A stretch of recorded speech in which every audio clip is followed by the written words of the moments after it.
네, 국가가 국민의 역사관을 단 하나로 정해서 가르치겠다는 발상, 과연 민주주의라고 할 수 있을까요? 민주주의 아니죠. 예, 박근혜 정부는 시국이 혼란한 상황에서도 대다수의 국민들이 반대하고 또 교사와 학생들에게 신뢰받지 못하는 역사 교과서를 강행할 방침으로 보입니다. 교육부는 오늘 23일까지 의견을 수렴한 뒤에 다음 주 최종 결정하겠다고 밝혔는데요. 이에 대한 반대의 목소리 또한 거세지고 있습니다. 역사 교과서 강행 논란과 관련해서 함께 이야기 나눠보도록 하겠습니다. 더불어민주당 오영원 의원 나오셨습니다. 안녕하십니까? 네, 안녕하십니까? 역사 N교육연구소 심용환 소장 나오셨습니다. 안녕하십니까? 네, 안녕하십니까? 오 의원님 하여튼 뭐 탄핵 때도 상당히 여러 가지로 예. 뭐 국회가 여러 가지로 위기를 맞고 또 극복해 나갔습니다만은 계속 나라 혼란스럽습니다, 그죠? 예, 이게 조기에 빨리 전국이 수습이 돼야 되는데 네. 참 안타깝습니다. 이 박근혜 대통령께서 네. 즉각 퇴진을 좀 결심하셔야 나라가 정상화되는데 도움이 될 것 같은데. 즉각 퇴진은 안 할 것 같은데요. 그러게 걱정입니다. 자, 지금 황교안 대행이 지금 대정부 질의 받고 있죠. 예, 오늘까지 지금 예정되고요. 네. 예. 그 국정교과서 문제는 어제도 나왔습니까? 예, 잠깐 나왔습니다만은 지금 국정교과서, 역사교과서를 국정화한다는 문제인데요. 이게 지금 황교안 권한대행의 입장은 현장 검토본 공개된 이후에 23일까지 교육부가 의견 수렴을 받고 있다. 의견 수렴을 받고 난 이후에 교육부가 판단할 일이다. 상당히 좀 원론적인 답변을 좀 하고 있고요. 네. 그게 무슨 소린가요? 그럼 어떻게 하겠다는 거예요? 계속 하겠다는 얘기죠. 하겠다는 얘기입니까? 일단 하겠다는 것을 좀 들리고요. 네. 최근에 이제 국회 교육문화체육관광위원회에서 교육부 장관 이준식 부총리도 그와 비슷한 입장을 좀 밝힌 바 있었고요. 오히려 더 강경한 입장을 좀 고집하고 있지는 않은가 하는 걱정이 들 정도고요. 그래서 이 박근혜 대통령이 국회에서 탄핵 가결된 이후에도 좀 밀어붙이려고 했던 이 역사교과서 국정화 문제를 여전히 좀 밀어붙이고 있다라는 이런 생각을 좀 지울 수가 없습니다. 그래서 또 특히 엊그제 이제 17만 부의 홍보책자를 또 각 지자체로 이제 배포하는 상황을 보면 교육부의 의지가 상당히 강하다. 뭐 이렇게 걱정을. 그러면 정리를 하면은 그 전에는요. 또 이준석 부총리가 그런 얘기를 하지 않았습니까? 학교에서 국정교과서를 하든지 아니면 기존의 다른 검인정 교과서 하든지 선택에 맡기가 그런 얘기했는데 이건 없어져 버린 거예요? 혼용을 할 수 있다 뭐 이런 얘기가 나온 적이 있는데요. 그게 실상 국정교과서가 돼버리면 이미 고시가 된 문제이기 때문에 혼용하기는 상당히 어려운 부분이라고 저는 생각합니다. 그래서 국정교과서를 폐기할 것이냐 말 것이냐 그리고 그 기존의 검정교과서를 그대로 쓸 것이냐 말 것이냐 이런 판단의 문제이지 같이 쓴다 이것은 상당히 어려울 것으로 봅니다. 그렇습니까? 네. 자, 우리 저 심영환 소장님. 지금 그 28일날 공개된 현장본 검토해 보셨죠? 어떠셨습니까? 그러니까 예전에도 말씀드렸지만 문제는 굉장히 많고요. 그리고 뭐 가장 눈에 띄는 건 박정희 교과서다라는 건 이미 널리 좀 알려졌고 왜냐면 박정희 이름이 굉장히 많이 나온다면서요? 네, 어찌됐건 확인된 건 23번이 나오거든요. 근데 보통 교과서에서 어떤 역사적 위인에 대해서 5회 이상 나오는 경우는 찾아보기 힘들거든요. 전에 검인정 교과서에서는 한 서너 번 나왔습니까? 그렇죠. 한 그 정도. 그래요? 근데 이게 23번 나왔고 또 한편에서는 너무 이제 북한을 의식한 나머지 이제 김일성이란 이름도 한 페이지에서 17번 나오는 경우도 있고 전체로선 30회 이상 나오면서 오히려 북한을 박정희 전 대통령보다 김일성이 더 많이 나오나요? 더 많이 나옵니다. 그래요? 예, 그리고 그 김정일도 한 7번 정도 나오고요. 그래서 이게 또 다른 조국북 교과서가 아니고 뭐냐라고 지적이 될 정도로 희한한 편향적 모습을 또 보이기도 하고요. 이 북한에 대한 의식을 많이 지필진이 많이 한 것 같아요. 그 의원님 의원님도 상임위가 교육문화 그렇습니다. 검토원 보셨을 텐데 검토를 받고요. 19대 국회에서 이미 제기됐던 문제들입니다. 친일 독재 미화 교과서가 될 것이라고 예상을 했었고 그 예상했던 것이 우려가 이제 현실화된 것이라고 좀 보여지고요. 실제 내용을 보면 저는 가장 중요한 문제가 건국절 문제 논란인데요. 1919년 임시정부 수립이었던 법통을 계승한 우리 헌법 전문의 정신을 훼손하면서까지 1948년 8월 15일을 정부 수립일로 이렇게 기록한다는 것은 저는 우리나라의 헌법의 어떤 정신을 훼손시키고 그리고 일제 식민지 시절 그 독립투사 외국 선열들의 넋을 위로하지는 못할 망정 오히려 가치를 폄하시키는 뭐 이런 부분은 도저히 좀 받아들일 수 없는 부분이고요. 뭐 독재를 또 미화한 것은 박정희뿐만 아니라 전두환, 노태우 군사 독재 정권에까지 전두환, 노태우도 미화했어요. 그렇죠. 그러니까 예전에 비해서 상당히 미화한 표현으로 저는 썼다고 보여지고요. 그리고 반면에 이제 김대중 대통령이나 이제 노무현 대통령의 어떤 공과에 대해서는 네. 상당히 좀 축소된 기술로 저는 파악하고 있습니다. 그 건국절 얘기는 뭐 상당히 논란이 나왔기 때문에 네. 굳이 오늘 또 뭐 네. 하여튼 희한한 거는 해방 이후에 우리나라가 다시 세워졌다는 거 아니에요? 그럼 그 전에 우리나라는 없었다는 얘기인데 하여튼 이제 그 논리를 잘 그 전에 모르겠습니다. 태어난 하여튼. 사람들은 국적이 예, 어떻게 하여튼 되는 뭐 건지. 그 논리를 희한해서 유라이트에서 얘기하는 건지. 근데 박정희 문제는 굉장히 박근혜 대통령이 아직도 뭐 직무 정지 상태입니다만은 그러니까 경제개발과 중화학공업 그리고 재벌 문제 이런 부분들이 유난히 많이 나온다 그러더라고요. 네, 맞습니다. 네. 그러니까 단원 이름을 바꿨어요. 아, 그래요? 예, 원래는 대한민국이 수립되는 이야기가 나오고 그 다음 단원 이제 민주화 운동, 그러니까 민주주의의 실현과 발전이라는 과정 속에서 권위주의 정권, 독재 정권을 비판했다라면 네. 이젠 아예 그 챕터가 바뀌고 아, 그래요? 권위주의 정권 시대 때의 사회 경제 발전이라고 바뀌어서 계속 박정희 정권의 어떤 그런 경제 치정만이 반복되게 나오고 있고요. 네. 부분적으로는 재벌을 상당히 미화하는 부분들도 많이 나오고 있고요. 재벌구 총수 이름도 나온다면서요? 네, 이병철, 정주영 이렇게 해서 뭐 스티브 잡스나 빌 게이츠처럼 묘사를 하고 있습니다. 아, 그래요? 네. 하여튼 뭐 공과는 있으니까 뭐 그거는 뭐 학자들이 한 것 같은데 그 의원께서는 지역과 네. 제주도시죠? 네네, 맞습니다. 사사망정 얘기도 예, 논란이 제가 되는 뭐 것 같은데. 국정감사 과정에서 이렇게 쭉 이야기를 했었고요. 네. 최근에도 이제 말씀을 드렸는데 네. 사상과 관련된 기술이 있습니다. 네. 이것은 이제 2015년도에 교육과정 그 편찬 기준이 발표될 때도 네. 이게 좀 정확하게 기술돼야 된다라고 이렇게 좀 나와 있는 거거든요. 네. 그런데 중학교 교과서를 보니까 아예 사삼 부분이 이제 각주 처리가 되어 있고요. 그리고 또 고등학교 교과서에서는 이제 한 세 문장으로 좀 요약해서 남로당이 무장봉기로 인한 사삼 뭐 발생 이렇게 좀 표현했기 때문에 그건 과거의 시각 아니에요? 그렇죠. 그 남로당을 이게 남로당 때문에 공산 폭동이다.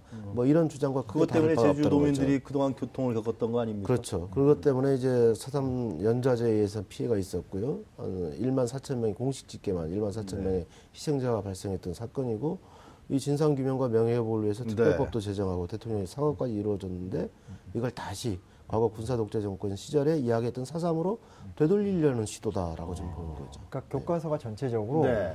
인권유린이나 민간인 학살 같은 부분에 대해서 그 감정적 용어를 다 배제했어요. 그러니까 북한 인권에 대해서는 유독 한 23줄 정도로 자세하게 이제 비판을 하는데 네. 나머지 우리 역사 속에 있었던 뭐 제주 4.3이나 5.18 광주민주항쟁 같은 혹은 민청학령 같은 사건에 대해서 네. 그냥 뭐 인권을 제한하였다. 기본권을 억압하였다. 5.18 광주민주항쟁도 네. 있었어요? 그 이상의 상수를 하는 내용이 없는 거죠. 근데 그 집필진들이 민주주의에 대해서 별로 좋아하지 않았던 민주화 투쟁이라든가. 그러니까 의도적으로 저는 그 상당히 배제시키려고 했다고 생각이 네. 들고요. 예전에 이제 검인정 교과서 체제에서도 교학사 교과서로 상당히 논란이 많이 있었지 그랬죠. 않습니까? 예. 근데 그 교학사 교과서 이전 수준으로 저는 갔다. 그거보다 더 나아갔다. 그래서 저는 이게 사삼 문제든 5.18 문제든 네. 친일 독재와 관련된 부분에 대해서 교학사보다 더 나쁜 수준으로 이게 나아갔기 때문에 이 부분을 국정화한다는 것은 도저히 받아들일 수 없다. 오인님 보시기에는 현재 나온 그 역사 교과서가 네. 국정 교과서가 퇴보했다. 뭐 그런 그렇죠. 말씀이신 예, 거. 그렇죠. 자, 지금까지 하여튼 시각에 따라서 시각의 차이가 이제 기존에 있던 시각까지도 부정했다. 그런 의미에서 문제가 있다라고 이제 지적을 해주신 것 같은데요. 오류 문제 좀 얘기해 주시죠. 네. 김 시장님. 오류가 굉장히 많다면서요. 오류는 굉장히 많습니다. 네. 그러니까 오류가 그냥 이제 교과서가 졸속으로 빠르게 만들어지다 보니까 네. 무엇과 무엇이라고 해야 되는데 무엇의 뭐 이렇게 생겨서 오탈자까지 있는 거예요? 그것도 굉장히 많아요. 띄어쓰기는 제대로 했습니까?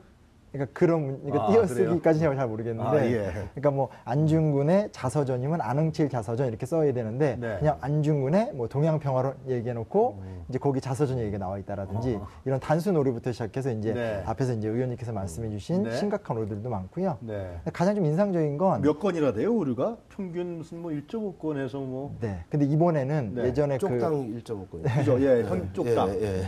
그럼 그 책당? 200페이지 정도를 이렇게 보시면 네. 그러면 한 300, 400 평균적으로 더, 따지면. 네. 예전에 교학사 때는 네. 저희가 다 지적을 했거든요. 2, 3천 건을 지적했는데 그때 이제 그렇게 해주니까 다 이제 고쳤어요? 예, 그래서 일부러 이제 안 가르쳐 주고 있는 거죠. 한번 지금요? 알아서 자정 능력 있느냐 좀.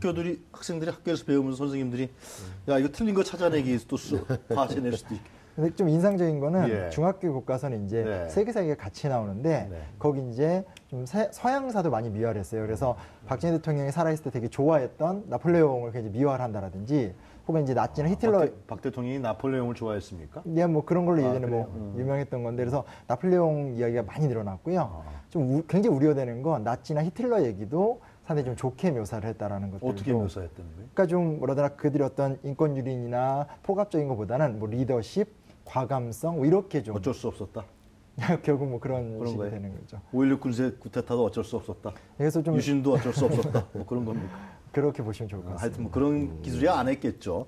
근데 그 의원님이 물론 지필진에 대해서 처음부터 문제가 많았지만 공개 안 하다가 이제는 공개는 됐죠. 네네. 완전 공개는 됐습니다. 네, 됐습니다. 이분들이 근데 전공자 문제도 있고 또 뭐 일각에서는 하여튼 뭐 다른 데기보다는 지필료도 굉장히 전에보다 많이 받았다는 얘기도 있고. 예. 일단 지필진의 문제를 제기하면 네. 특히 이제 이 역사교과서 국정화하겠다는 계획이 발표된 이후에 네. 역사 학계에서 지필진으로 참여를 하지 않고 있습니다. 아예 안 했죠. 아예 안 하는 거죠. 그런데 이거 억지로 이제 맡기다 보니까 특히 현대사 부분을 전공한 분이 단 한 분도 안 계신 거잖아요. 네. 현대사를 전공하지 않은 분이 이 현대사를 지필하게 되는 거죠. 그런 과정에서 오류가 생길 수밖에 없는 네. 것이고요. 그리고 역사교과서를 만들어 보지 않았던 분들이 교과서를 또 만들었기 때문에 어떤 그 교과서의 기술 체계라든가 그리고 편집의 기술, 네. 뭐 그다음에 서술의 방식, 뭐 이런 분 전반적으로 이게 문제제기 하지 않을 수 없는 부분이 없다는 얘기죠. 네. 지금 국민들 반대 여론은 뭐 촛불 집회에서 계속 확인할 수 있었고요. 또 여론조사에서도 확인되고 있는데 시도 교육감들의 반발도 예상보다 상당히 더 큽니다. 네, 네, 그렇습니다. 어떻습니까 지금? 그러니까 지금 뭐 조희영 교육감, 서울시 교육감 같은 경우는 네. 1인 시위도 계속 수차례하고 있고요. 네. 그리고 이제 교육감별로 뭐 대한교과서라든지 혹은 대한교육과정이라든지 이런 네. 것들도 모색을 하는데 사실은 좀 탄핵 이후에 이제 이 교과서도 끝날 것이다라고 다 생각했기 때문에 좀 마음을 좀 편하게 먹었던 부분도 글쎄 있는데 번역한다 그래서 좀 안 할 것 같다라는 생각했는데 딱 그냥 놔뒀어요. 기대했던 거죠. 그래서 지금 다시 이제 강경하게 이제 시민사회부터 뭐 교육감까지 단위별로 지금 다시 열심히 또 싸우고 있는 중입니다. 지금 홍보책자를 네네. 발간해서 뿌렸잖아요. 네네네. 그럼 이제 내년부터 이제 이 교과서를 쓰겠다는 거죠, 교육부는. 그렇죠. 그 내년 3월부터 그러면 도입하겠다는 거죠. 학교에서는 그걸 쓸 수밖에 없습니까? 현재로서는 쓸 수밖에 없는 상황이 갈 수 있는데 네. 시도 교육감들이 이제 계속 반대하고 있기 네. 때문에 어떤 방향으로 이게 좀 결론이 도출될지 모르겠지만 네. 상당히 그 학교 현장에서 네. 극심한 혼란을 겪을 가능성이 상당히 높습니다. 그러면 이 교과서를 안 쓰면은 네. 역사 과목을 교과서 없이 가르쳐야 되는 건가요? 참 어떻게 되는 거예요? 그러니까 그런 논의까지 사실은 하고 있는 과정이라 보시면 좋을 것 같아요. 현재요. 왜냐하면 교육법상 역사 부도라든지 네. 지리 부도 같은 것들을 구매하라고 하지만 구매를 안 하는 고 많이 진행하거든요. 그러니까 네. 필요가 없으니까. 그래서 정말 이런 식으로 강제를 하다 보면 교과서를 구매하지 않고 네. 수업을 하겠다라는 논의들까지도 진행이 되는 걸로 알고 있습니다. 국회에서는 어떻게 하실 것 같습니까? 일단 네. 국회 차원에서는 저는 네. 그런 학교 현장에서의 혼란을 막아야 된다고 생각하고요. 그렇죠. 예. 우선적으로는 저는 연내에 교육부가 이 역사교과서 국정화를 네. 폐기하겠다는 결정을 국민 여론을 이유로 네. 결정을 해주는 게 가장 바람직한 것이고요. 만약에 그러한 부분이 지켜지지 않고 계속 밀고 나갈 경우에 네. 저희들이 이와 관련 법안을 상정해 놓고 있습니다. 네. 교문위에. 그래서 지금 2월 달에 이게 지금 새누리당의 어떤 반대 때문에 지금까지는 상정을 못했고 안건 조정 심의 절차가 들어왔기 때문에 네. 그 논의를 시작을 못했는데 지금 3개월이 지나면 가능하기 때문에 내년 2월에는 그 법안 처리가 가능할 수도 있는 여건이 될 수 있다고 보고요.